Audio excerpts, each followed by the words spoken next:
Кога мечката игра во комшиите влезели и во нашиот двор, коронавирусот кој го исплаши светот се заканува на земјава и регионот. Во Хрватска е регистриран првиот случај.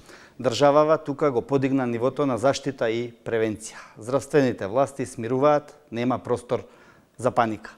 На штрек се полицијата, армијата, Центарот за управување со кризи, здравствените власти и лекарите секако. Како да се заштитиме од коронавирусот? Вечерва во 24 отворено дебатираме на оваа тема со епидемиологот Жарко Караджовски. Добра вечер, добре дојдовте. Добра вечер, благодарам на поканата. Марија Милкова, Центарот за управување со кризи. Добро вечер. Добра вечер и за вас. Министерот Венко Филипче, добра вечер и за вас. Вечер. На почетокот сакам да ја вклучиме Сара Антониевич, која е студент во Милано од Македонија. Сара, добра вечер. Добра вечер. Јас сум студент во Милано и моментално сме во алармантна ситуација. Односно, денес состојбата е малку посмирена, но во изминатиот период граѓаните беа во огромна паника. Велите, денеска е малку посмирено. Што тоа значи во однос на комуникацијата што се случува помеѓу медиумите, властите и граѓаните, или? Па да, во однос на комуникацијата, затоа што на почетокот сите мислевме дека вирусот не е кај нас, додека не дојде преку ноќ одеднаш. И тоа створи паника кај граѓаните. Мислам, со првата комуникација во саботата вечерта, сите маркети на наредниот ден остана празни. Граѓаните почнаа да купуваат во неограничени количини и да ствараат залихи за наредни месец дена. Иако сега сваќаме дека реално за тоа нема потреба, значи има и храна и вода, достапни ни се сите елементарни продукти, маркетите нормално работат, аптеките исто така, но имаме недостаток од маски за заштита и гелови за дезинфекција на раце, кои што ни се достапни онлайн, би можеле да ги порачаме, но цените се нереални, превисоки. Еден гел од 100 мл е преку 100 евра. Како е на факултетот каде што ти учиш, односно студираш? Има ли некои посебни мерки кои што се донесени стрикно еве за вашата установа и за другите школи и високообразовни институции? Така, да, сега моментално до 2 март сите факултети, државни и приватни факултети ќе бидат затворени. Нема никакви предавања и никакви настани. Јас лично сум многу задоволна од организацијата на мојот факултет и установата каде што живеам. Имаме велосипед за секој студент, така да се извинувам, така да не мора да користиме превозни средства. Имаме донација што треба да стигне утре од маски и средства за дезинфекција. Имаме известувања редовно, секој ден ни стигнуваат известувања од состаноците кои што се случуваат за безбедност. Зградите ни се дезинфицираат 24/7, така да од тој поглед се чувствувам безбедно. Имате сапун на универзитетите, претпоставувам? Да, нормално. И средства за дезинфекција? Секако. Да. Каква е состојбата во македонската заедница таму? Комуницирате ли меѓу себе во насока на добивање на нови информации и во насока на превенција на некакво ширење на оваа болест? Па да, комуницираме онлайн преку Facebook или преку групи WhatsApp. Се информираме доколку некој слушне дека има некаква новост, но пред се јас се фокусирам да сите информации ги добивам од извори на властите. Ако треба да ни опишеш во една реченица или во 2 реченици, како властите таму се справија со кризата, што би ни кажала? Па јас би рекла дека пред се ги затворија сите школи и факултети. Моментално суспендираа све, сите забави, сите евенти, сите манифестации каде што има голема група на луѓе. Потоа исто така едукативни патувања се суспендирани, сите луѓе кои што доаѓаат од епидемирани области се под контрола. Значи туристи од Кина и слично. Добро, Сара, благодарам за ова вклучување. Благодарам на вас. И ви посакувам убав престој, се разбира без опасности. Господин Караджовски, што е коронавирусот? Каква болест е тоа? Дали може накусо да ни објасните? Ве прашав пред малку, бидејќи сите велиме тоа е еден грип, само е малку посилен. Што е корона? Значи, која би требал со зборови за да ги разбере и населението, како што вие ме прашавте дали се работи за грип, ајде да речам се работи за грип, меѓутоа друг е причинителот. Ако за вирусот на грип имаме точно причинител кој што циркулира последниве 120 години и е откриен 30-тите години на 20-тиот век, ова е откриен многу скоро, значи во крајот на минатиот век. Ако тамо беше инфлуенца H3N2, H1N1, H5N1, во народот познати те птичи грип, те во надводници свински грип, те сезонски грип H3N2, овдека имаме три типа на коронавирус кои што се актуелни, познати и за за луѓето околу нас и во заедницата интересни како научни цели, така и од дијагностички и терапеутски цели. Прво, имаме мерс коронавирус, кој што највеќе го има на Блискиот исток, каде што се пренесува заболувањето од животни, домашни и диви на луѓето, доколку дојдат во непосреден контакт со нив или пијат млеко од камила или од други животни. Вториот, SARS коронавирус, кој што направи голема епидемија, исто така почна од Југоисточна Азија, која што направи повеќе стотици болни и умрени лица. И она што е сега најатрактивно за нас, значи мерс корона, SARS и COVID-19.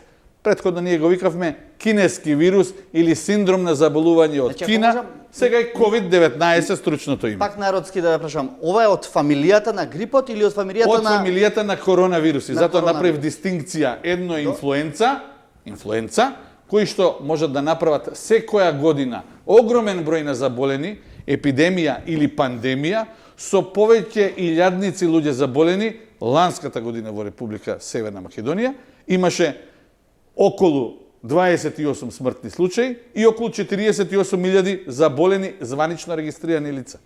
Сега во моментов во светски рамки имаме ова што ни се случува во Кина, во провинцијата Хубеј, во градот Вухан. 56 милиона е провинцијата, главниот град на провинцијата е Вухан, и во околните региони, каде што во моментов под строг епидемиолошки, војнички и полициски надзор се 56 милиона луѓе, 11 милиона се во Вухан, меѓутоа и Кина, таква каква што е во моментот, признава дека дел од овие проблеми се заради тоа што доцна е откриен вирусот, односно откривањето на вирусот не се превземаа мерки за да го веднаш сузбијат драстичното брзо ширење. Значи ли ова дека ако некоја земја преземе мерки уште пред да се појави вирусот во нејзината земја, може многу да се намали ширењето на вирусот? Апсолутно, докторот во Кина, кој што е сега починат, во август на септември алармираше дека има чудна болест, тој иначе офталмолог, кој што видел кај своите пациенти заболување од пнеумонија, што е нечуено човек со оштетување на видот да е болен од пнеумонија, еден, па друг, па трет, па пет. И на властите им го обрнал тоа внимание, меѓутоа властите во моментот не го сватиле озбилно, оној момент кога го сватија озбилно, веќе вирусот беше дистрибуиран меѓу населението. И втор момент во целата работа, Народна република Кина меѓу населението има обичај да се купуваат животински производи од отворени пазари. Нема да навлегувам во начинот на трансмисија, дали биле лилјаците, дали змиите, дали не знам што, меѓутоа, употреба на животинско месо непроверено од медицински аспект и ветеринарен аспект може да донесе до болести и зоонози. Меѓутоа, најтипично за оваа болест е начинот на ширење, што морам да го објаснам во две реченици. Имаме респираторен начин на ширење, значи со капки, при кивање, кашлање, зборување, близок респираторен контакт. Или кивање, кашлање и зборување на површини, кои што моето лице, мојот организам го има вирусот во себе, при кивање и кашлање врз рамнава површина, доколку истата не се исчисти и дезинфицира, првото лице што ќе дојде, што ќе ја допре таа површина, вирусот останува кај него. Доколку јас не ги измијам рацете, а ги внесам на моите конјуктиви или во уста, потенцијално можам да го внесам вирус. Меѓутоа, во момент за да биде напнатоста смалена и во интерес на јавното мислење, кое што сакам да го спуштиме на најниско ниво, дека се има своја заштита.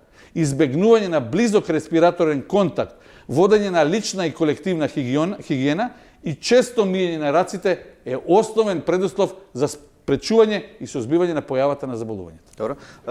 Министре, како доктор ќе ве вклучам уште малку пред да одиме на оние мерки. Сакам да поразговараме уште малку за болеста, на луѓето се уште не им е јасно. Што напаѓа? Кои органи на човечкото тело ги напаѓа болеста и зошто е поопасна од некои сезонски вируси што ни се јавуваат? Респираторниот систем и гастроинтестиналниот систем се карактеризира со кашлица, се карактеризира исто како и настинка, како и инфлуенца. Грип може да се симне на белите дробови и да даде компликација како и пневмонија. Меѓутоа го напаѓа и гастроинтестиналниот систем, значи може да даде проблеми со стомакот, диареи и така натаму. Значи еден спектар на симптоми кој што до негде е многу сличен на инфлуенцата, меѓутоа има своји карактеристики, има своја тежина. Како се лечи? Се лечи симптоматски, нема посебна специфична терапија. На почетокот кога се откри болеста, дури се направи една студија, се анализираше дали влијае тамифлуто, се заклучи дека нема влијание, така да се лечи симптоматски. Се лечи со антибиотици, се лечи со подкрепа терапија, се што доаѓа во предвид во зависност од начинот на кој што се манифестира. Еден тип на лекување имам доколку е само лесна форма, на горни респираторни патишта, сосем друг третман, доколку се нападнати белите дробови, доколку треба респираторна подршка, доколку е пациентот на вештачка вентилација на респираторна машина. Кога станува опасен по здравието, односно по животот на човекот? Огромен број од смртните случаи се постари, возрастни лица кои што имаат претходни заболувања на белите дробови, на што ова инфекција некако се накалемува како компликација. И тоа се смртните случаи секаде во светот, секаде каде што белите дробови заради претходна некоја хронична состојба немаат капацитет да надминат кризата, инфекцијата се симне на белите дробови, за жал имаат летален исход. Кого напаѓа најмногу? Имаше различни информации дека деца под 9 години ретко заболуваат од оваа болест, жени поретко од мажи и зошто?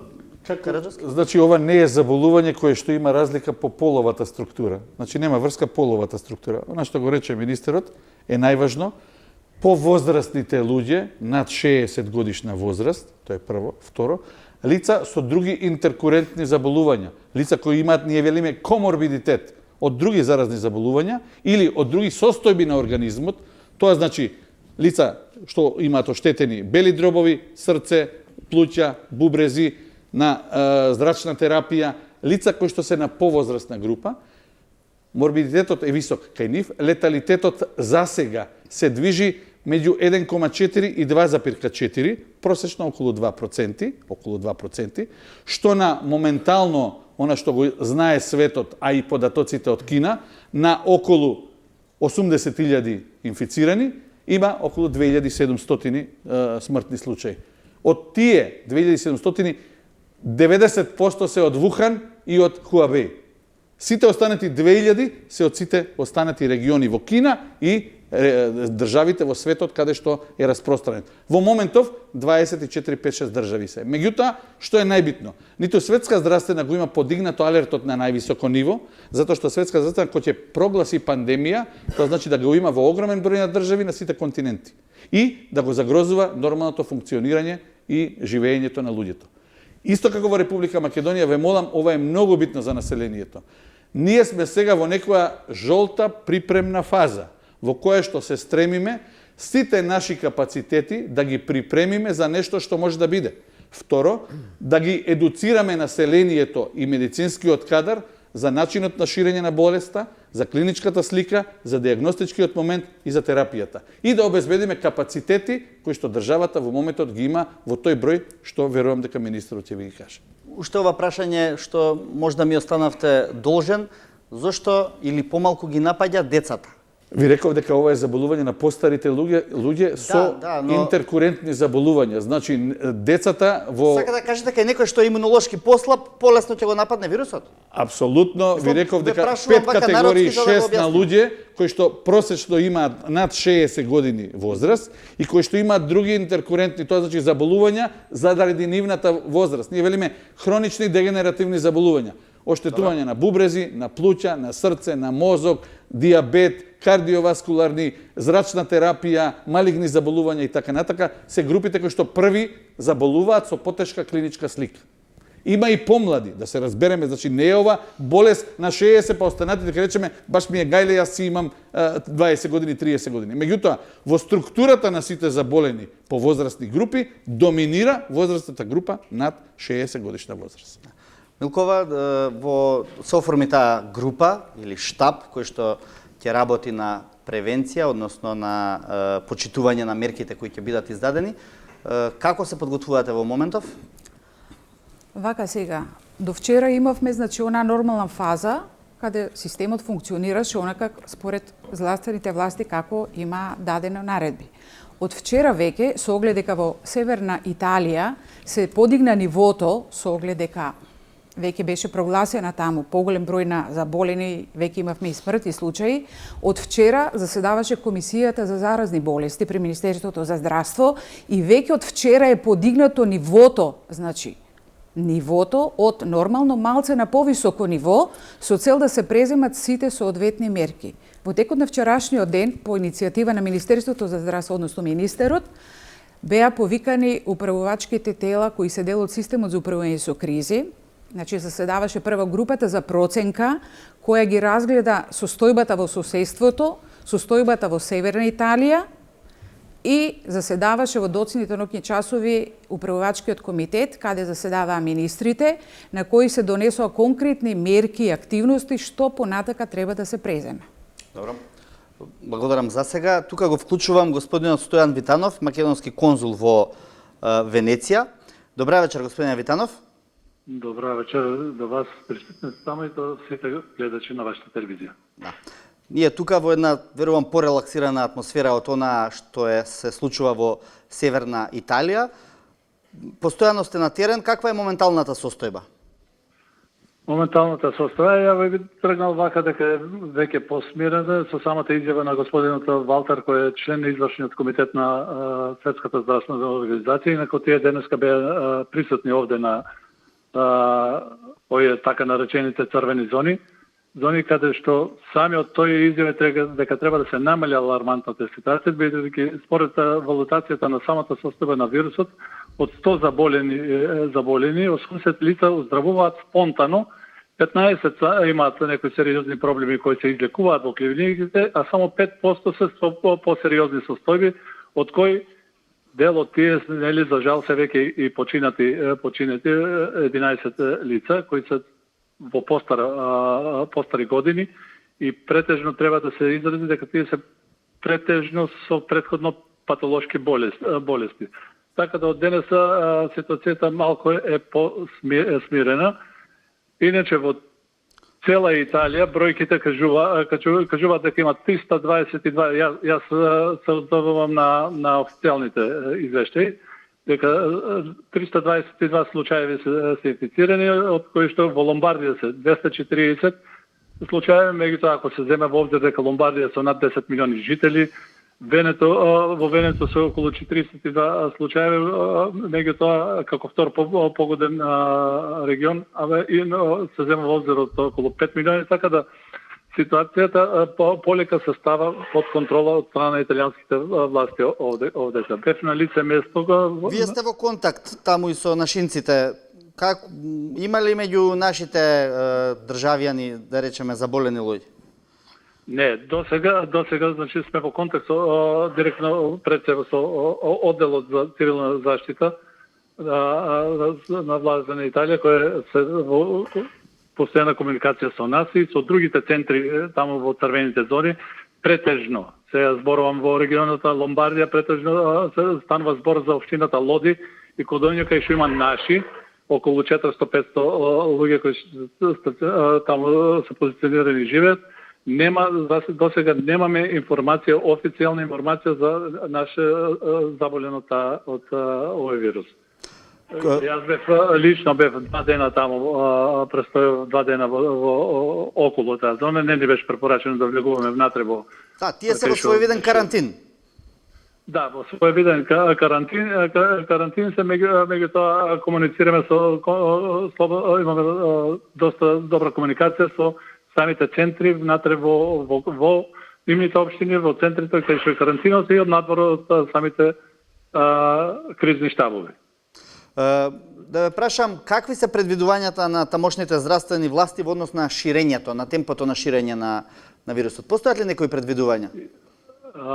Ја би рекол вака дека Италија во разговор со повеќе од надлежните од овие области, значи да се вклучени дури политичарите и префектурите, они на некој начин се и биле спремни за пречекување на оваа епидемија овде, на овој вирус. Они работат на тоа се повеќе да се спречува и да се изолираат овие места кај што најмногу се одразува инфицираните луѓе. Така да, ако се зема некаков првичен нивни зададен рок до 1 март, со тоа што и школите се затворени, другите институции се затворени, тогаш очекуваат до тогаш као првично очекување има до тогаш да го стават под контрола овој момент, оваа ситуација. Се зборува нели за таа една панична реакција во првите моменти од како ова се дозна за ширењето на вирусот. Како самите граѓани, како италијаните реагираат на тоа и како се однесуваат во една таква ситуација? Ги слушаат ли препораките на властите, на она што се вели медиумите?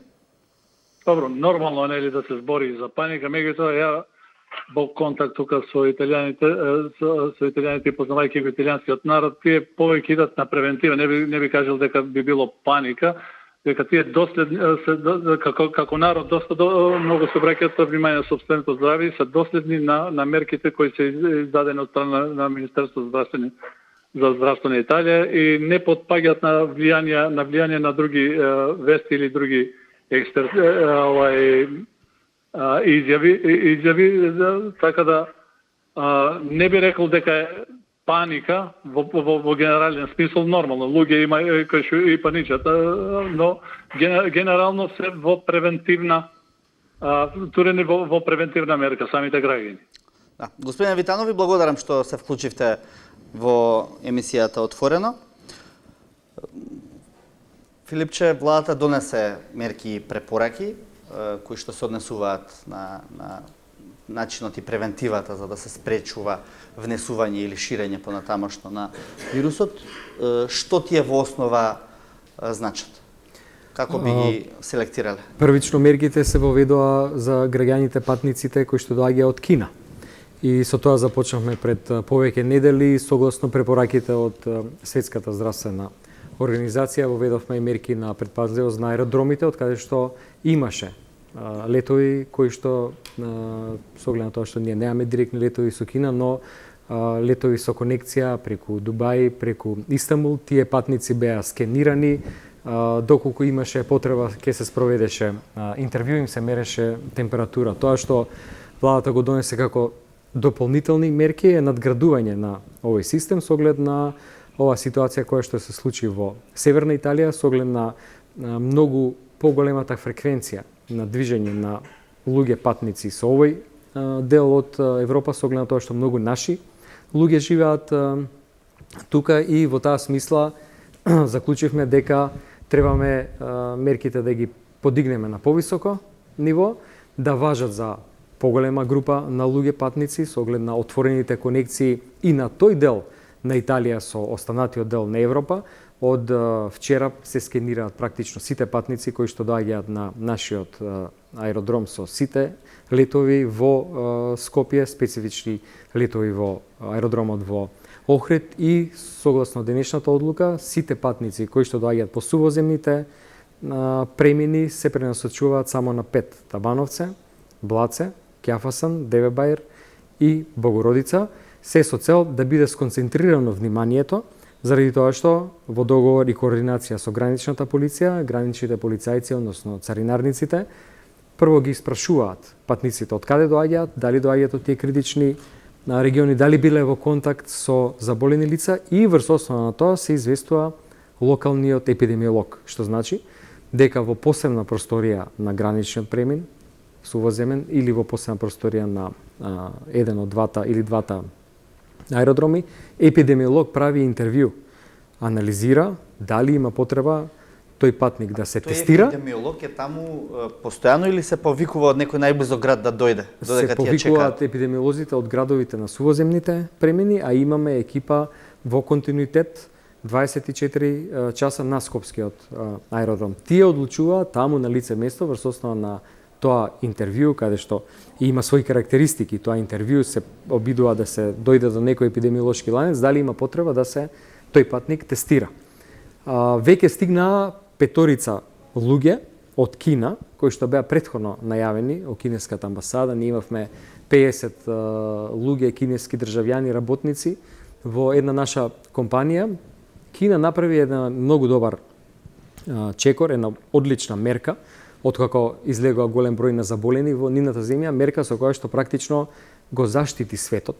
Јас верувам дека да таа мерка не се имплементираше, бројот на заболени ширум светот во овој момент ќе беше значено поголема, а тоа е да тој поширок регион на Хубеј, сите патници кои што требаше да го напуштат, беа ставени во карантин 14 дена. Така и нашите работници кои што дојдоа, државјани на Кина, дојдоа после 14-дневен карантин. Ние тука ги тестиравме, сите 5 имаат негативен тест на коронавирусот и назначивме дополнителен здравствен надзор уште 14 дена во соодветно место каде се сместени во одлична соработка со кинеската компанија која што беше одлично организирана и превзе обврски и самата да спроведува дел од сите технички детали во однос на здравствениот надзор. Зошто, например, не се донесе слична одлука за тие што се враќаат од Северна Италија да важи карантин, или е премногу, преобсесивна е таа мерка? Има точна индикација кога тоа се прави. Има точна индикација кога некој патник од Италија ќе се тестира прво за коронавирусот. Има точна индикација, точно одреден алгоритам и пат како ќе се спроведе тој патник доколку има знаци за болест. Меѓутоа има и точна индикација кои од патниците се стават во карантин. Доколку се детектира заболен во некое превозно средство, има едно правило, патниците неколку реда што седат пред или позади се изолираат. Ние имаме за среќа и доволен број на тестови, меѓутоа тестовите во одреден момент може и да се да не се точни. Значи, во тој случај епидемиологот препишува, односно утврдува карантин од 14 дена. Ние до сега немаме таков случај, немаме патници кои што доаѓаат било од Кина, било од овој дел северен на Италија, кај кој што е потребно да се спроведе изолација, односно карантин од 14 дена. Добро, но може би, Кражевски, ќе го прашам, може би тој вчера го добил вирусот или го има, го примил на себе од некое друго лице и нема никакви симптоми. И ќе го внесе едноставно вирусот. Добро, просечно... И што правиме тогаш? Момент. Просечно вирусот може да се детектира после инкубационен период од 5,3 дена е просечно, максималната е 14 дена. Што правиме ако на денешен ден, хипотетички, дојде патник од Италија во Македонија? Ние нема да видиме дека е тој заболен, односно со симптоматологија, заради тоа што организмот се уште е во фаза на инкубација. За такви лица им даваме флаер на аеродромите, кој што го дава граничната полиција. Тоа е тој флаер, во кој што се наведени клиничката слика, етиологијата, симптоматологијата, терапијата. Тоа се на пригоден начин прикажани. И на последната страница има 10 центри за јавно здравје и институт за јавно здравје. Секој патник што доаѓа од Венето или Ломбардија и што го има овој флаер кај себе, а на аеродромот има и постери на македонски, албански и англиски јазик, истите овие флаери се на македонски, албански и англиски јазик, го зема со себе, се интересира за деталите околу заболувањето и доколку покаже симптоми, се јавува на еден од овие броеви, бидејќи во државата имаме 10 центри за јавно здравје и институт за јавно здравје. Тоа го кажа веќе неколку пати, ќе го повторам. Прво, епидемиологот е тој кој што врз основ на анкетата оценува дали лицето има потреба да се тестира или не. Доколку се земе материјал за тестирање, а тоа е бриз од нос и грло, во соодветен транспортен медиум, се трансферира до Институт за јавно здравје, до вирусологија, каде што се прави за отприлика 4 часа диагноза дали е лицето инфицирано и дали е позитивно. Доколку е лицето позитивно, така алгоритмот кажува дека треба веднаш со возило на итна медицинска помош да биде трансферирано на клиника за инфективни болести и фебрилни состојби. Тамо следи понатамошен третман на лицето кое што е инфицирано со симптоматологија. Доколку пак лицето не е инфицирано и нема никаква симптоматологија, доколку на граничниот полицаец му каже јас немам никаква симптоматологија, не сум бил во контакт со ниедно заболено лице, сум бил на еднодневна екскурзија во, не знам, пак северна Италија, али со 100 километри или 50 километри од местото што е нотирано дека го има, го рече конзулот пред малку, тоа лице веднаш му се дава пропаганден едукативен материјал и се пушта дома. Тој во 14 дена има било каква симптоматологија, телефонира на еден од овие броеви или на Институт за јавно здравје. Ние во Институт за јавно здравје имаме пасивна приправност, 24/7. Јас бев последната недела што помина, сега друга колешка е во приправност. Ние сме во непосреден контакт со тимот кој што е на аеродром. На аеродром имаме здравствени власти од ТАВ, значи имаме доктор и сестра. Имаме од Здравствен дом Скопје во моментов, сега, доктор и сестра. Имаме од Институт за јавно здравје доктор, сестра, односно микробиолог и лаборант, дежурни на вирусологија. Имаме на епидемиологија кај нас пасивна приправност. Значи го реков тоа, денеска имаме 8 луѓе кои што во секој момент 24/7 се на линија. Секој што бара информација ќе ја добие од нас доколку точно каже што сака. Меѓутоа, она што денеска ми се случи неброено број пати, јас сум бил во Италија, сакам да се тестирам. Значи, повторувам, да не испадне сега наплив на илјадници луѓе, конзулот рече 10 на 15 илјади луѓе живеат таму. Да ни дојдат сега сите овдека и јас сакам да се тестирам. Прашањето е, дали си бил во контакт со болно или инфицирано лице за кое што знаеш дека било болно инфицирано, и второ, дали имаш симптоматологија. Таквите веднаш се тестираат. Ама не е ова слободна продажба и јас сакам да се тестирам. Денеска еден куп луѓе отида на инфективна клиника и кај нас дојда, сакам да си го испитам моето здравје. Значи, така не играме заради тоа што шемата и алгоритмот јасно покажува кои лица се тестираат, зошто се тестираат и поради што се тестираат. Добро, да, разбирам, но дали ова го зборувате за тоа што немаме доволно тестови Тестови имаме поприлично доста. колку што кои треба. што можат да се набават ургентно, со набавка која што министерот може да ви каже во краток временски период да се набават многу. Меѓутоа, Не, видовме ние со пасошите како беше со набавката, па да не испадне така. Не, молам, немојте политиканство. Ова не е време за политиканство, пасошите. Да се разбереме јавното главно прашање за кое што сакам да зборуваме овде. Овдека се во прашање професионалци. Јас сум еден од најголемите во државата и за себе држам до тоа. Меѓутоа, пасошите е сосема друга проблематика. Овдека зборуваме за јавното здравје. Не, само направив аналогија на набавките кои што слушуваат, да не дојдеме во ситуација Значи, утре пак да речеме сега ги немаме тестовите. министерот успеа да набави во многу краток период 500 теста. Ја знае процедурата, ја знае тендерската постапка и лицата што работат во министерство како може да набават. Значи, немојте онаја патка што денеска ја чув, нема алкохол во апотеките. Нема ракавици, нема ова, нема. Тие што си ги набавиле заклучно со 31.12 ги имаат во резерва. А министерот ќе ви каже дека ние имаме во секој момент одредена количина на ракавици, заштитни маски, скафандери, визири, дури и За медицинскиот персонал зборувам. Зборувам за медицински персонал. Добро. Замислите сега Добро, една добро. Кина со 1.200 милиона луѓе да има 1.200 милиона ракавици. Кој ќе ги направи тие? 1.400. 1.400.000, нека се, не им го знам пописот. Меѓутоа, зборуваме за оние кои што се први на удар. Значи, прва линија на фронт се медицинскиот персонал. Тие се опремени со све што треба. Сега вие ќе ме прашате, а зошто населението по улици нема тоа? Па зошто кога во државава нема сомнителни случаи? Замислите се состојбата во државава, на секоја автобуска станица или на улица ќе ги видите луѓе забарикадирани, зошто да не случајно влезе. Па на што би личеле тогаш? Прво треба да бидеме коректни према себе и према нашите фамилии. Ние сме први, верувам, најголем 99,99% се прави професионалци, нема од кого да криеме.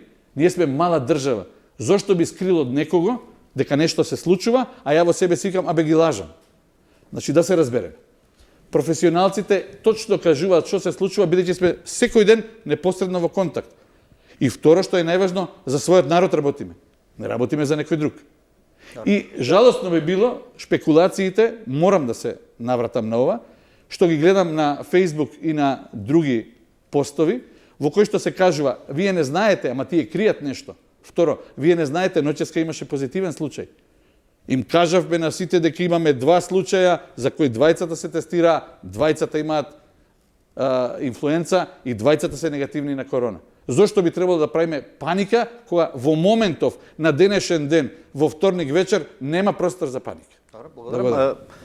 Милкова, Центарот за управување се кризи, дали во оваа насока во однос на информирање на јавноста има некакви надлежности и каде пред се ќе се движат тие ваши дејности? Така, да. Една всушност и од основните функции на Центарот за управување со кризи е да го информира населението, да собира податоци и информации, да ги споделува со останати субјекти од системот за управување со кризи. Би напомнала дека од синокешниот заклучок на управачкиот комитет произлезе вака една мерка дека Центарот за управување со кризи во соработка со Министерството за образование и наука и единици на локалната самоуправа да почнат веќе да држат едукативни часови за заштита и превенција во школите, во средните училишта, значи, основните училишта и во градинките. На кој начин, како постапките за да се заштитат учениците, децата. Исто така една од мерки обуки? Обуки ќе ги држат во договор, значи како што спомнав, представници од Центарот за управување со кризи, од Министерството за образование и наука и од представници од единици на локална самоуправа. На она што ќе им го дадете вие како насоки. Секако, да. Миење раце, кивање и така натаму. Да, дезинфекциони средства, значи се оние потребни мерки кои се и за возраста достапни, значи, така. Една од другите мерки беше исто така синоќа донесена, а денеска од владата усвоена, дека да се редуцираат екскурзиите кои се планираат во средните училишта, значи во Северна Италија, односно во тој дел таму на Италија, ако можат за одредено време да се одложат, во некој догледно друго време, значи... Тоа не е препорака. Едноставно, тие екскурзии не смеат да се одржат, така? Сега за сега е дадено да се одложат. Понатака, во зависност од темпото како ќе се одвива, значи болеста. Сега да прашам, доколку некоја школа или некои ученици речат, не, ние сакаме да одиме во Фиренца, да видиме дали може да отидат или не може организирано да. Донесено е, значи, стрикно да се одлука да се да се почитува, секако да. Значи, не може туристичка агенција да организира на своја рака ако Министерството за здравство во соработка со Министерството за образование и наука на ниво на влада е донесена одлука стоп за екскурзии, стоп за 8 март. Денеска ми се јавија 10 господи, зошто ние да ги одложиме 8 мартовските екскурзии. Значи, за во моментов... Молим? За Италија зборуваме. За Италија зборуваме. Да. Знаете она што е Скала, Милано, Венецијански фестивал, Верона, Ромео, Јулија и такви работи. Значи, во интерес на здравието на населението се стопираат сите екскурзии кон Северна Италија со цел да се намали ризикот од инфекција тамо и донесување на инфекцијата во нашата држава. И тоа треба да се почитува. Меѓутоа, не можеме ние на некого да му забраниме ако тој се си тера на своја рака комбе и вози.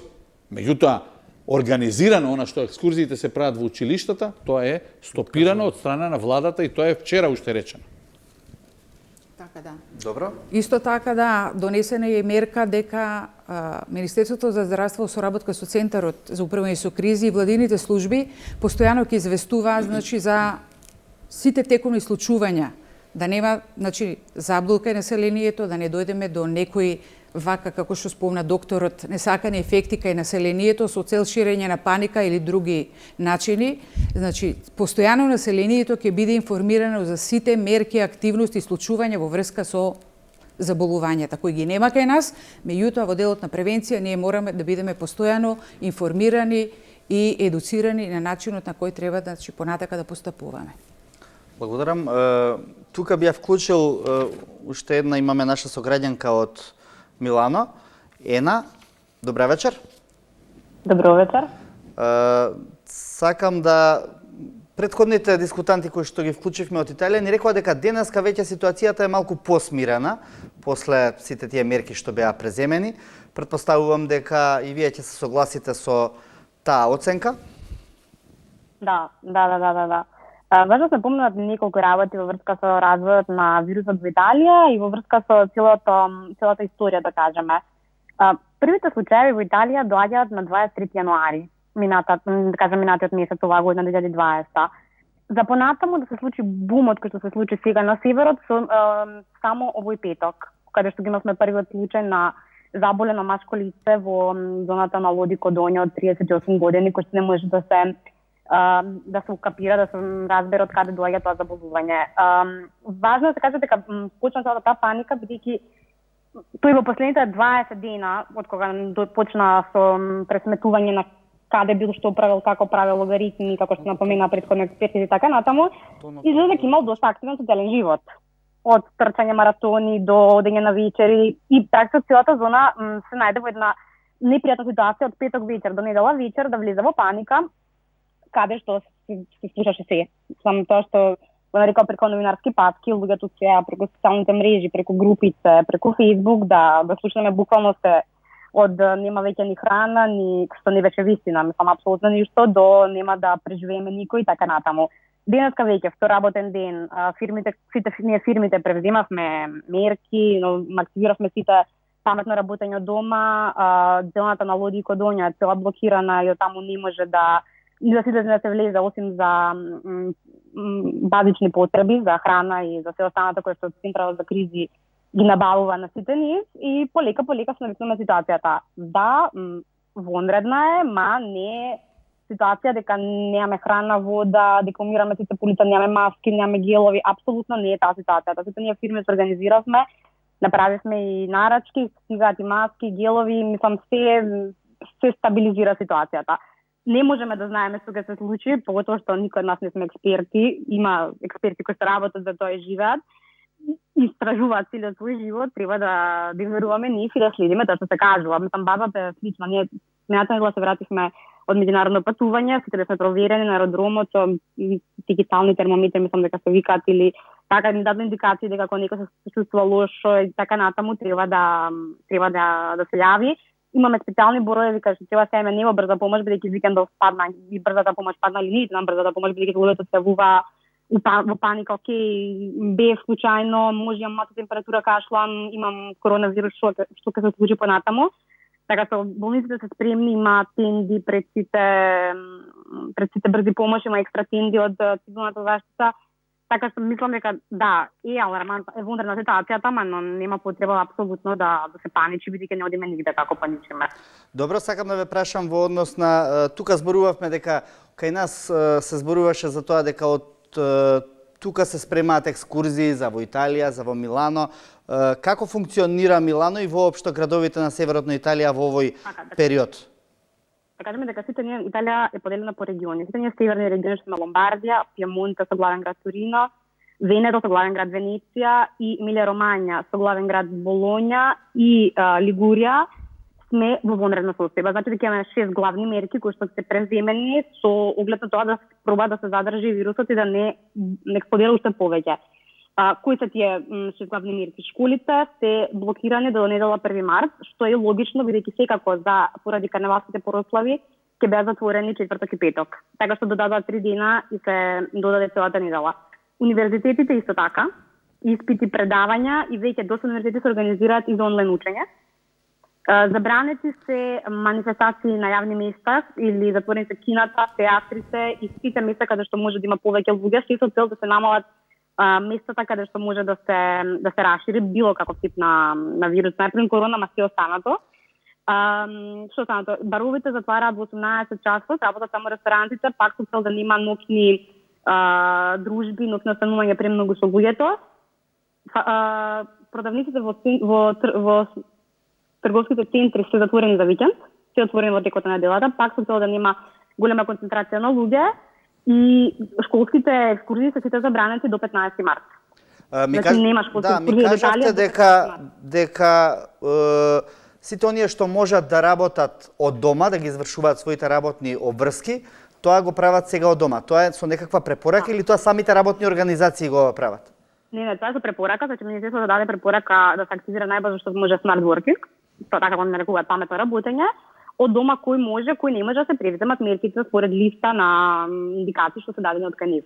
Така што факултетите на пример се отворени, нема студенти, ама некои канцелари работат. Не е дека е се затворено, дека е се исечено. Јавниот превоз го има. Тука треба малку да имаме и добра свест. Ако баш не треба овој период да пасувам, иако имам резервирано, може би паметно да сите малку да се смириме, да поведеме внимание, да ги слушаме кој уча малку повеќе од нас на таа тема и да соработуваме. Затоа што некако Италија да сме прва земја која што во Европа ги блокираше сите летови од Кина. Само што кој што беа директни, бидејќи имавме најголем флукс на летови од Кина. Само што имавме и премногу, беше кинески фестивал, беше Milan Fashion Week, има премногу евенти кај што имаше премногу луѓе кои што се движаа. Добро. Ако во Македонија прашате просечен човек за оваа болест, веројатно ќе ви каже дека е тоа нешто најстрашно што се случува и не може да се соочи со тоа и има проблеми. Како го доживувате вие? Постои ли свесност меѓу вас директно, но и меѓу вашите колеги и пријатели во однос на тоа дека болеста е болест која што се разбира има одредена доза на смртност, претпоставуваме таа не е во ненормални граници и дали се носите со тој сегмент на она што се вели запознавање со проблемите што ги носи болеста? Да кажеме дека бумот кој се случи викендов беше буквално тоа што не се знаеше ништо, што веројатно би се случило или ќе се случи во Македонија доколку има случај. 2-3 или не да боже се случи бум. Тоа што сите ние се информиравме после кога не дојде поблиску се дека беше у Рим, кај двата туристи кинески беа у Рим во центарот за инфекции во Палантани, беа далеку од нас, ние сме премногу заинтересирани, ако читавме, ама не до тој детаљ. И ќе ви извинат експертите, во случај да грешам, ако сака да додадат, но тоа што сите ние, после читајќи извештаи научни и детали, е дека смртноста е од 0,2 до 0,4%. Што, да, проблемот е кај хронично заболени, кај стари лица, кај лица кои што се во терапија за канцер, терапија на други разни болести, но кај секој нормален човек не е дека кога ти добиеш коронавирус по дефолт готово, умираш и да нема веќе.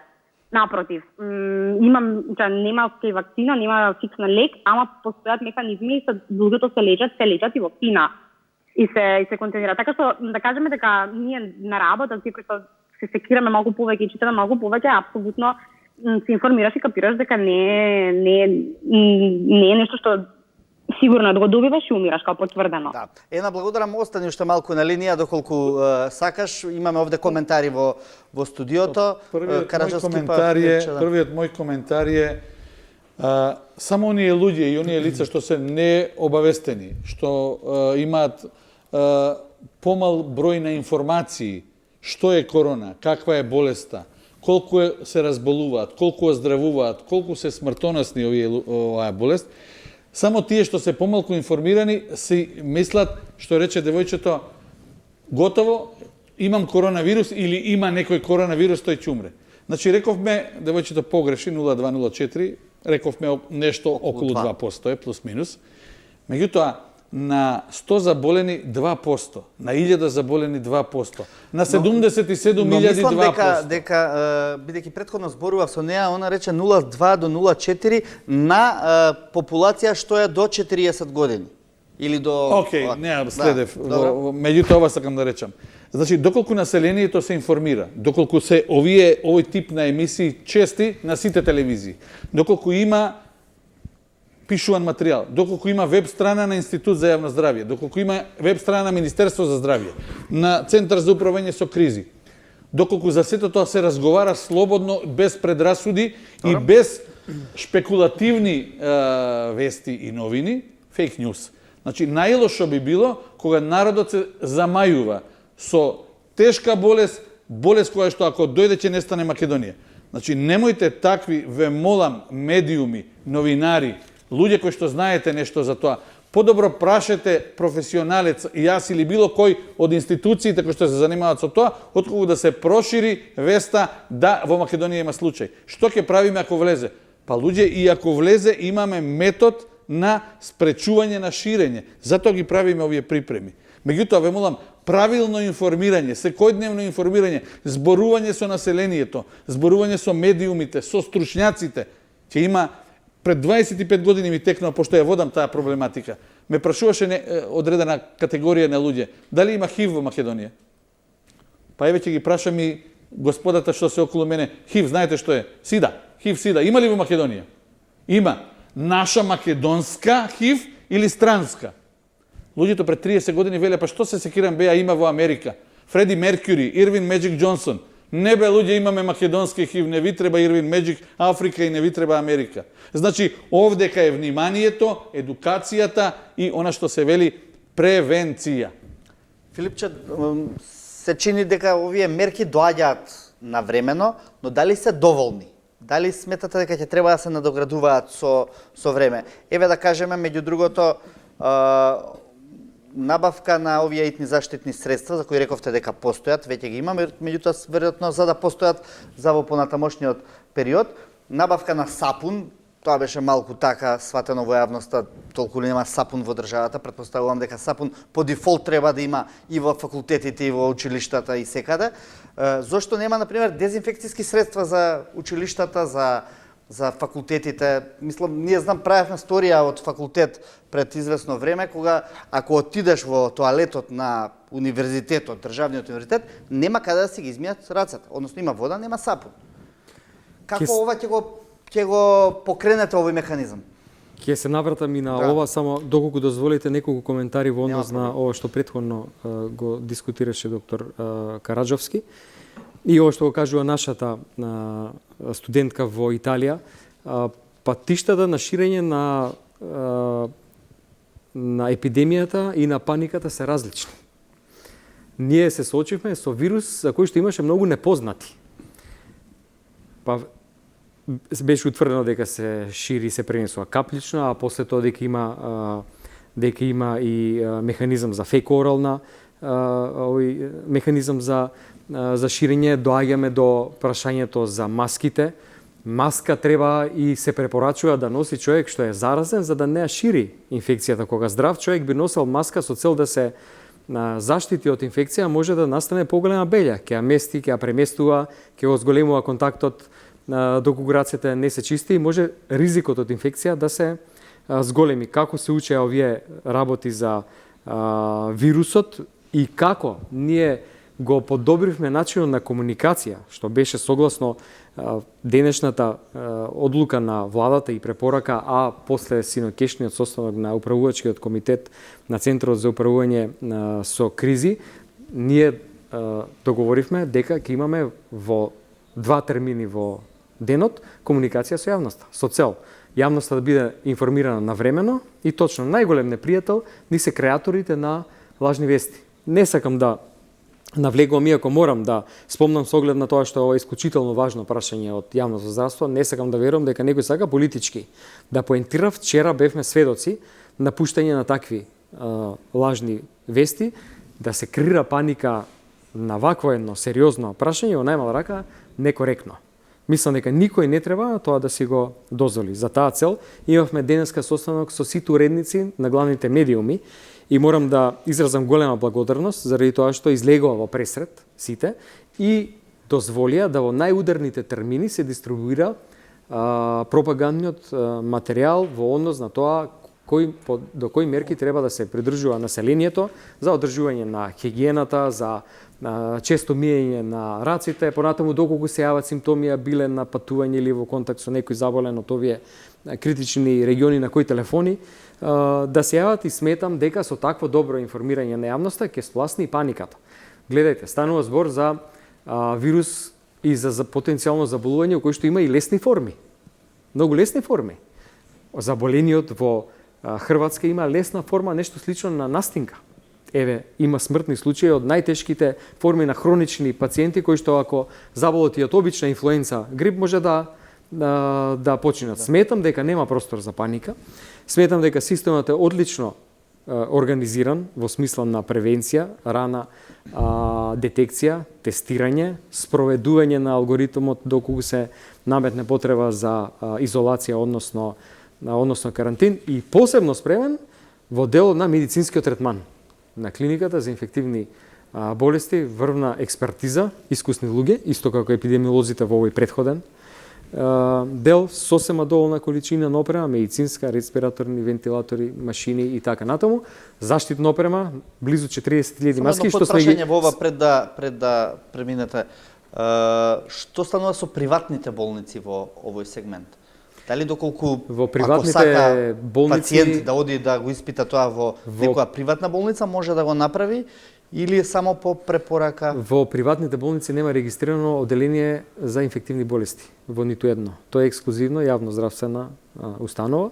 Во повеќе болници сите се со овој зголемен степен на приправност, да кажам, инфективните оделенија на секаде низ државата, пред се на клиниката во Скопје, спремни да излезат во пресред на сите предизвици, дури да се диагностицира пациент со било каква клиничка форма на ова заболување. Ние ќе ја преземеме одговорноста и стоиме на тоа да сме на располагање за давање точни и навремени информации во било кој ден од денот. Во текот на вчерашниот ден, касно вечерта, се јави пациент за кој што требаше да се индицираше тестирање, бил италијански државјанин, патникот дошол тука кај нас, бил во некои критични региони во северна Италија, со оглед на тоа што почнаа тие шпекулации по социјалните мрежи и информации, решивме дека, иако е тоа касно, ние едно време близу полнок, дека јавноста заслужува да биде информирана. Заради тоа што така се намалува степенот на паника. Заради тоа ја преземавме оваа одговорност за многу честа комуникација преку брифинзи 2 пати во тек на ден со цел, ке повторам, навремено и точно информирање на јавноста. Околу полноќ беа направени тестирањата, веднаш беше јавено дека е негативен резултатот, веднаш министерот беше известен, беа клучните луѓе кои што спијат со мобилните телефони на пасивна и активна приправност и беше јавено и на социјалните мрежи утрината, затоа што не е што да им се јавуваме на полноќ. Меѓутоа, министерот беше известен веднаш дека е резултатот негативен. Наша екипа од вирусологија, ви реков, доколку има потреба од Институтот за јавно здравје, како е ексклузивен дел на вирусолошката наука, во моментов 24/7 имаме луѓе што работат и можат да диагностицираат се што ќе им дојде материјал за диагноза. Тоа е сосема доволно во овој момент, кога, повторувам, немаме сознание за нешто активно, акутно, случај. Ова се све спорадични случаи кои што доаѓат, сум бил тамо. Дури и овие случаи што испаднаа на крај инфлуенца. Значи, такви случаи, замислите во една држава каде што има 40.000 годишно, која сите би дошле да се тестираат.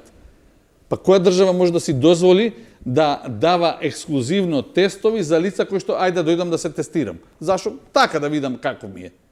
Значи, има точно поставен алгоритам, точно поставени сознанија доколку ова се прави тестирање, доколку има ова се прави тоа и тоа, доколку ова се прави изолација, доколку е позитивен се носи на клиника. Замислите за еден куп народ се врвицата направи врвулица на клиника да отидеме. Зашто?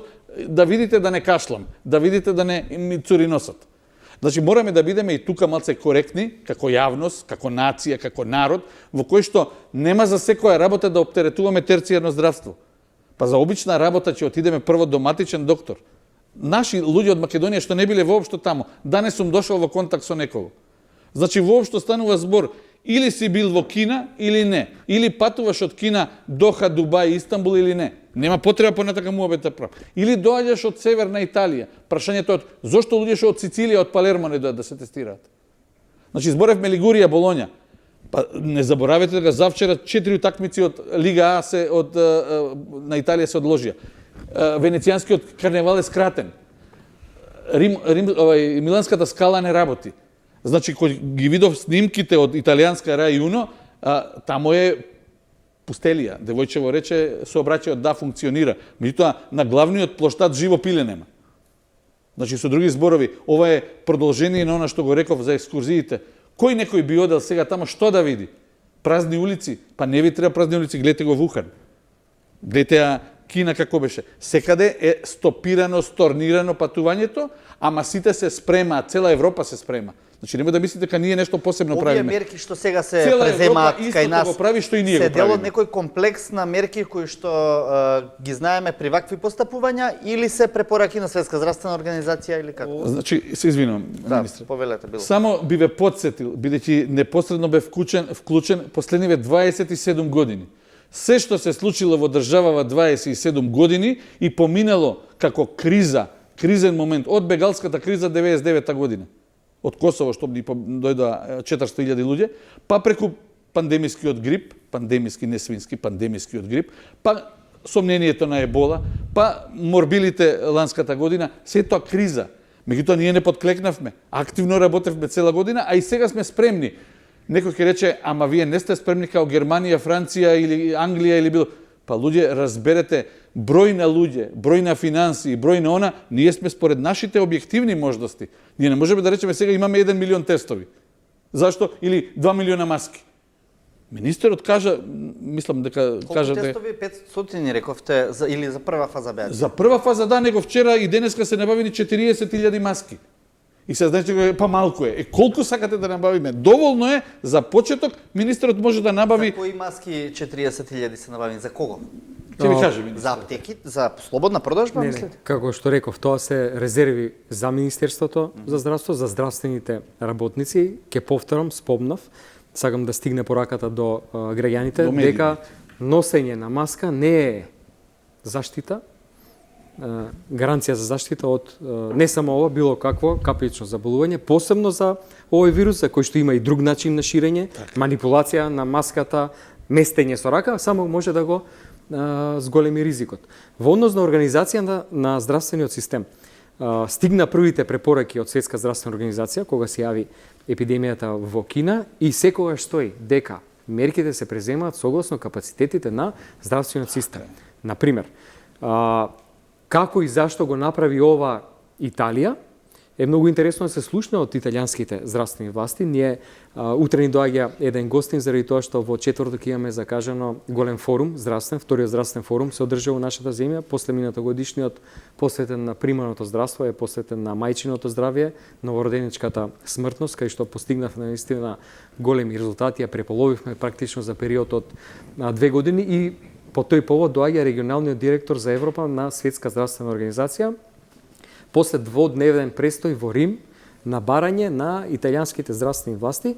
Интересно ќе биде да слушнеме зашто вака постапиле, како они сметаат дека се случило да за таков краток временски период има толку голем број заболени, заради тоа што, внимавајте, има заболени од оваа болест и во Англија, во повеќе градови, па таму нема. Затворени институции, школи, јавниот превоз добро функционира. Повторно ќе кажам, сметам дека се е тоа автентичен модел. Ние согласно искуствата што ги имаме благодарение на експертизата од овие изминати години, одлично се справивме со епидемијата морбили. Ние сузбивме само 6 месеци. Точни беа предвидувањата на експертите епидемиолози од Институтот за јавно здравје. Толку ќе заболат, за толку време ќе изгори, викаат они, вирусот во населението. Можно е да има смртни случаи, за жал имаше 4, ама внимавајте, у Србија и у Романија имаше 100. И не траеше само 6 месеци, повеќе од една година траеше епидемијата. Значи ги користиме тие искуства, ги користиме искуствата во однос на менталитетот, организационата поставеност на системот, искуствата на луѓето. Има еден друг момент, морам да го спомнам. Се сложувам дека кога зборуваме за вакви работи, не би требало да зборуваме за политиканство и така натаму, меѓутоа сега наидуваме и на малце по расположени здравствени работници. Сега дежураат за многу поголеми пари него што дежураа за до пред некоја година. Дежурствата од 802.500 денари сега се 3.500 и 8.000 денари. Па и тие самите сакаат да се вложат во работниот процес. Ке застанам тука, сметам дека не треба да се користи, да ја користам оваа можност, но сакам да кажам, сите се војни да се вклучат, има енергија, има ентузијазам, да се вклучат во процес, да дојдат, да бидат на повик во било кој дел од денонокието. Така да сметам дека сме сосем коректно и добро организирани, дека сме добро координирани со другите институции и дека сме спремни да излеземе во пресрет и на предизвикот ако се јави првиот заболен од и да дојде клиничка слика. И онолку колку сме на број со капацитетите што ги имаме. Милко, Значи не можеме може ли да да се се мериме со други. демистифицира болеста со овие мерки што се преземени, бидејќи таа демистификација е веројатно важна за населението да може да ја прифати како секоја нормална сезонска ситуација што се случува? Па јас мислам, да. Секоја институција, значи, има акциони планови по кои постапува, каде, кога и на кој место и на кој начин ќе делува, значи. Вие рековте дали тие мерки, да, има мерки, активности кои постојат во вид на документи и тие документи се тестирани повеќе пати досега. Центар за управување со кризи има стандардни оперативни процедури за комуникација, координација и соработка со сите субјекти во прогласена кризна состојба. Тогаш точно се знае, не де Боже, кај нас не верувам дека би дошло до таква ситуација, меѓутоа, значи, постојат такви документи каде се тестирани повеќе пати досега и е докажано дека тие се успешни, постојано се ажурираат и надоградуваат. За кои институции зборувате? Зборуваме за сите институции од системот за управување со кризи, овдека мислам за сите министерства, јавни комунални предпријатија, невладиниот сектор, значи, зборувам, сите ние сме дел од тој систем за управување со кризи. Да, гледам во меркиве и препорака установите за згрижување на деца од предучилишна возраст да преземат мерки за соодветен третман за дезинфекција на обувките при влегување во градинки. Тоа градинките, труд и социјала, значи, Тоа кој ќе го наложува прави, да се прави и да почне да се применува. Во кој поглед? Не може децата, значи, кои доаѓаат во градинка од дома со истите обувки да престојуваат цел ден во иста занимална со останатите деца. Ние не знаеме патот од дома до градинката. Добра, кој ќе однесе сапун еве на факултетите? Ме интересира баш. Па, тоа е синоќа дискутирано и една од мерките е, значи, да се набават подхитно дезинфекциони средства кои содржат алкохол. Не зборуваме за обични дезинфекциони средства, сапун или... Значи, зборуваме за дезинфекциони средства кои... И тие да се постават во сите јавни установи каде што флуктуираат многу луѓе. Така е. Добра, ќе се случи Посебен тоа. акцент, значи, е дадено на граничните премини, кај што луѓето имаат први контакти, тука е граничната полиција, Министерството за здравство, значи, и останатите кои се на први на удар при контактот со патниците или пациентите кои доаѓаат од надвор. Со денешниот кој ќе го набавува тоа? Министерство за здравство? Со денешниот заклучок на владата се задолжи Министерството за здравство да набави дополнителна опрема со што ќе дополни резервата, ова што спомнавме, маски, ракавици, мантели, скафандери со довод за кислород за интензивното оделение на инфективната клиника и средства за дезинфекција што ќе бидат дистрибуирани по основните, средните училишта и универзитетите. Се со цел да се пратат, туку и онаа течноста за рацете. Така е, се со цел да се намали ризикот од ширење на инфекцијата. Тоа согласно скратените процедури, зашто исто така добивме одобрение од Бирото за јавни набавки во рекордно време, за само неколку часа ќе се спроведе, верувам дека на почетокот на следната недела секаде ќе биде тоа дистрибуирано веќе. Околу демистификацијата на проблемот. Ке ги потсетам гледачите, 2014 година никој не знаеше што е тоа ебола. Се сложуваме, нели? Па дури имаше еден граѓанин кој што дојде во Република Македонија тогашна и почина во државата. Беше хаварија на институциите, беа затварани хотели, леле ни влезе ебола во Македонија. Бев учесник во целокупната активност. На 21. ноември 2014 година се одржа вежба на аеродром Петровец, аеродром Скопје, во кое што министерот за здравство тогашен со 9 министри за здравство на југоисточна Европа, бидејќи беа во Скопје на еден форум, беа присутни на таа вежба, на која што ја бев наратор, на која што учествува стотина луѓе. Полиција, царина, Центар за јавно здравје, Скопје, Институт за јавно здравје, инфектологија и на медицинска помош, присутните колеги од ТАВ, здравствениот сектор, во кој што со еден авион Контики, ако ви текнува на аеродром, беше паркиран, изигрувавме дека имаме лица кои што доаѓаат со ебола од брегот на Слоновата коска. Облечени во скафандери, во тотална заштита, тие луѓе од аеродромот, од авионот, ги симнавме во специјално возило, ги однесовме во просторија за изолација. Ова зошто го кажам? За јавноста да знае дека на аеродромот Скопје има просторија за изолација, во која што ќе се однесат оние лица кои што ќе покажат симптоматологија.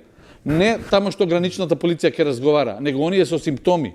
Нема да бидат насред павилјон таму или насред каде што се чека чекалната за чекинг, да се разговара со нив тамо. Ќе бидат однесени во специјалната просторија, каде што докторите ќе извршат преглед, а епидемиолозите разговор. Веднаш од тамо нема пациентот што има позитивен резултат, тој тамо ќе чека 4 сата.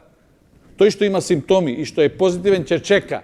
Нема излегување додека не дојде итна медицинска помош со специјално возило од итна медицинска помош, со лица опремени со заштитна опрема, да го внесат во возилото и да го транспортираат на инфективна клиника. Има половина час воžnја од аеродром до инфективна, при што ќе им биде јавено дека доаѓа итна медицинска помош со лице позитивно на коронавирус. За тие тамо да можат да се облечат и да го дочекаат. Од спореден влез, нема да влезат низ главниот влез, екипа ќе го дочека тамо пациентот.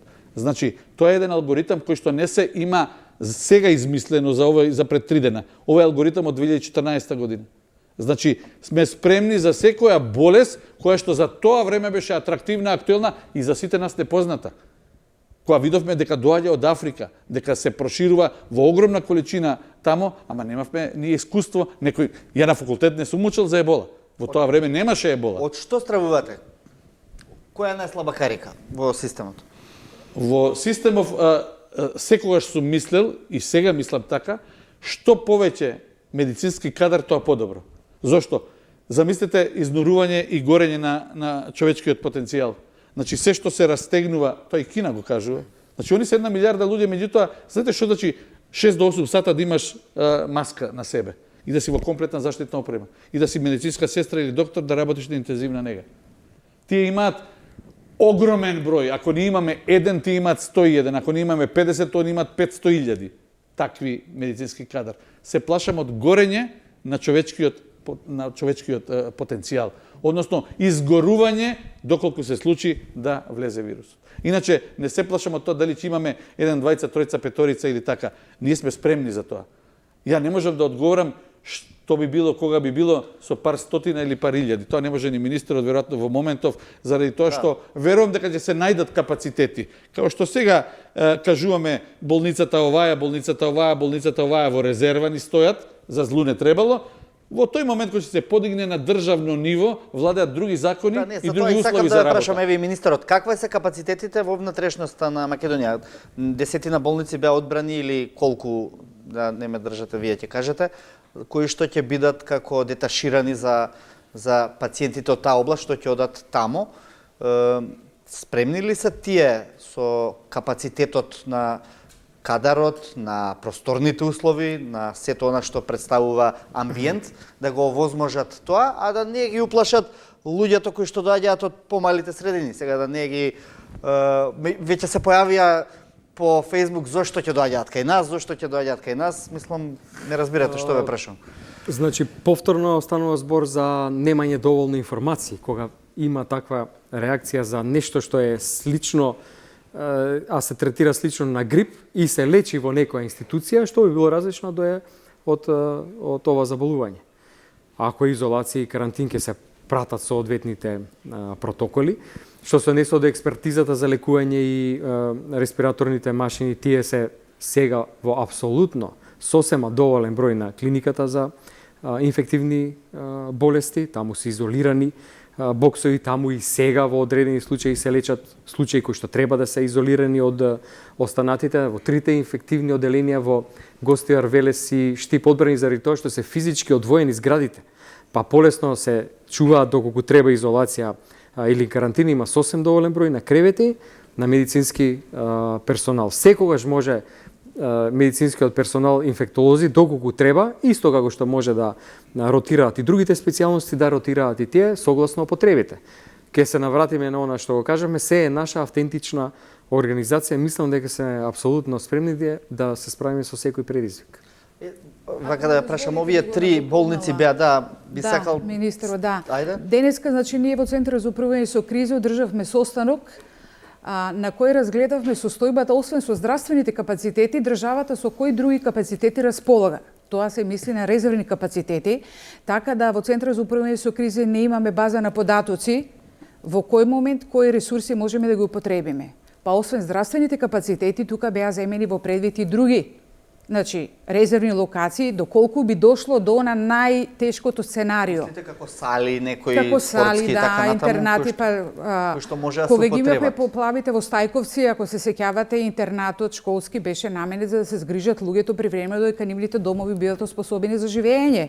Значи, како држава не имаме такви капацитети. Меѓутоа, тоа се резервни капацитети, прво се искористуваат здравствените капацитети во овој момент, доколку би дошло, бидејќи ние сме како држава сме подготвени освен за овој ризици здравствени и за други пожари, поплави, значи земјотреси, треба да бидеме подготвени, значи се она што може да ни се случи како ризик или опасност во државата.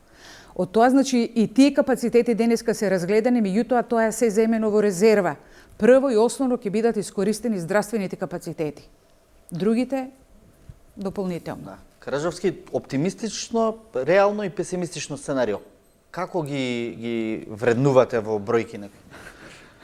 Малце некоректно тоа, меѓутоа ќе ви кажам, јас ова сум го кажал безброј пати на Комисија за заразни, дури и кај колегите сум го кажал. Ако ме прашувате искрено како епидемиолог и како представник на службата, јас велам дека ќе има 100.000 болни. Значи, сега има околу 80.000, јас велам 100.000 болни, најмалку. Понатака, 2.700, ја велам до 5.000 ќе дојде. Во Европа дали ќе се прошири? Да. Дали ќе има во Италија 240, дојдоа до 400, 300 и нешто, 400. Апсолутно да. Дали ќе се прошири во други држави? Да. Светска здравствена организација вели дека се уште го нема подигнато на највисоко ниво степенот на приправност. Тоа е прво. Второ, согласно Меѓународниот здравствен правилник ИХР 2005 година, на државата и се забранува во моментот на оваа состојба што е во светот, да нема проток на луѓе, роба, наука, знаење и капитал. Ако Македонија ги затвори хипотетички границите херметички, да нема контакт со никого, треба на Светска здравствена дебело да и се образложи зошто министерот и владата тоа го направиле. Зошто? Па ние на држава тоа го нема направено. Ќе речете Кина. Кина го нема тоа направено. Хуабей и Вухан се под некаква контрола.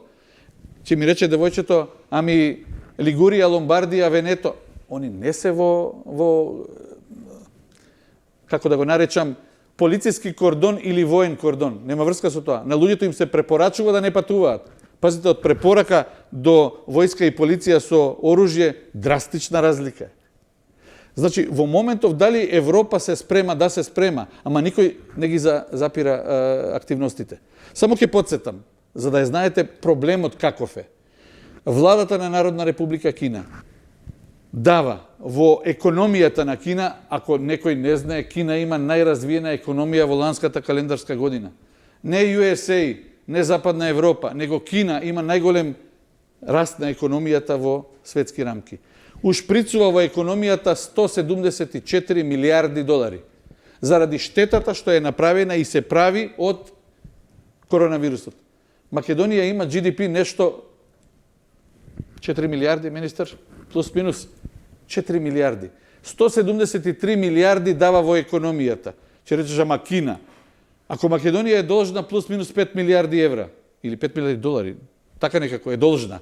Замисли да Кина што прави за оваа година да ја спаси економијата да не им падне. Они и Западна Европа, истото го зборува Кореја, истото го зборат производителите на возила, дека малку им се продаваат, дека нема туристички аранжмани. Они не сакаат економијата да им пропадне, ниту сака Западна Европа, ниту сака министерот и премиерот на Италија. Па затоа не сака да ја затвори. Таман после Италија Фијат да не работи. Замислите Лига првака да не игра Јувентус. Па ќе игра, ако не игра оваа недела, ќе игра идната недела. Меѓутоа, парите се бизнис. Бизнисот не смее да трпи загуба. Луѓето се ставени во едукативна кампања. Ние истото не сакаме да ни се случи во државата да правиме она што мината недела 10 пати ме праша, ќе ги затворите ли училиштата? Зошто? Затоа што децата мрсулават и по 10-15 деца се надвор од школскиот процес. Па на сите вака им одговорив новинари. Дали секој мрсулавање или секој кашлање и кивање е грип? Не. И па зошто да ги затвориме училиштата сега? Температурата денеска беше 15 степени во Скопје. Ќе биде 20 иднава недела. Зошто? Па отворите пенџериња. Изолирајте ги децата, немој да дозволите близок респираторен контакт. Ние знаете како правиме. Родителите и децата и дедо и баба, седи ми дома да не ми се разболиш. Седи ми во градинка, не те носам зашто има некое дете со температура дојдено. Па немојте така, зашто ние правиме вештачка криза во здравството, што велиме, колегите од натрешноста ми велат, цел ходник е полн со пациенти. Па што сакаш ти во приватна амбуланта или во матичен доктор? Ма сите не се за грип дојдени?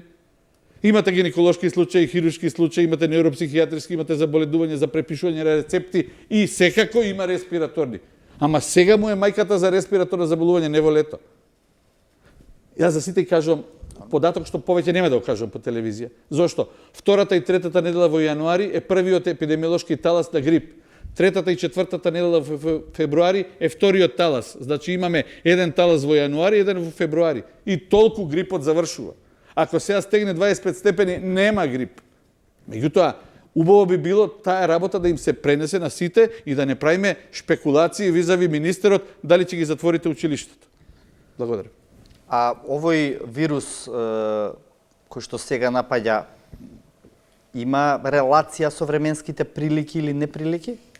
И на кој начин? Сакате или ја? Јас ќе ви одговорам. Значи, ви кажав дека докторот од Кина што го прв процени дека се случува нешто во Кина кај своите пациенти беше август на септември. Сега е веќе цела зима помина и еве доаѓа пролет.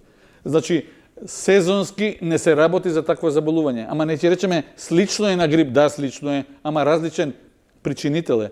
Едно е вирусна инфлуенца, едно е коронавирус. А се погодува, да, респираторна симптоматологија, да, во сезона на годината, на времето кога имаме и респираторни заболувања. Коинциденција е едно со друго. Да видиме колку ќе трае. Замислите ова да се растегне и сред лето. Некој ќе чекаме како лето, сега имаме луѓе со грип. Не се грип. Луѓе, тоа се инфекции на горните респираторни патишта, во 85% од случаите, рече министерот, кои што завршуваат со блага клиничка слика. Голем дел од тие, па и на крузерот, се дел од луѓето преживеани, излекувани и ги пуштаат надвор. Оние што се под терапија, и на крузерот, и во Кина, и во Европа, ќе завршат најголем дел со излекување, меѓутоа, рековме, плюс минус 2% ќе имаат тешка клиничка слика со смртен исход. Вакцина има? Нема се уште. Се работи, веројатно дека ќе има во 2021 година. 100 милиона евра се дадени од Европската Унија за истражување на вакцини. Можете да замислите Кина колку има дадено. Неброени пари, никој не знае. Тие имаат страшни лаборатории за производство на вакцина. Не заборавајте дека цела Азија ја снабдуваат тие со вакцина. Нема друга држава. Нешто мал процент е Јужна Кореја и Јапонија. Меѓутоа, 18 месеци е минималниот период, некои велат плюс минус година дена. Значи не можеме да се надеваме во 2020 година дека проблемот ќе биде решен со вакцинација. А веднаш после тоа, пазите, има клиничко истражување, clinical trial, откако клинички ќе се испита, ќе да се дава прво на доброволци, а веднаш после тоа ќе се почне со масовно производство. Тоа е и вносен бизнис, разбирате. Тој што ќе пронајде вакцина, страшен бизнис. Тој ќе може да дистрибуира ексклузивитет, значи кој ќе го видиме ТВ што пишува овдека, ексклузивен е на овие шолји, и тој ќе може да продава вакцина низ цел свет и тоа е страшен бизнис. Благодарам поентите на вечерашната емисија. Се има своја заштита. Избегнување на близок респираторен контакт, водење на лична и колективна хигиена и често миење на раците е основен предуслов за спречување и сузбивање на појавата на заболување. Во посебна просторија на граничниот премин, сувоземен, или во посебна просторија на еден од двата или двата аеродроми, епидемиолог прави интервју, анализира, а имаме екипа во континуитет 24 часа на Скопскиот аеродром. Постојано населението ќе биде информирано за сите мерки, активности и случувања во врска со заболувањата кои ги нема кај нас, меѓутоа во делот на превенција ние мораме да бидеме постојано информирани и едуцирани на начинот на кој треба да понатака да постапуваме. Министре, го прашав Каражовски, но не ми одговори баш така како што сакав. Во делот на оптимистичко и песимистичко сценарио, предвидувате ли нешто и како се спремате за евентуално полоша сценарио? ајде да кажам дека сум оптимист во смисла на тоа да мислам дека сме целосно спремни. Спремни да се соочиме со било кој предизвик кој што може да дојде. Заболени во една, друга или трета форма. Сметам дека и до сега нешто не е пропуштено. Сметам дека можеме да се соочиме дури и со поголем број на граѓани ако треба да бидат ставени во изолација или во карантин.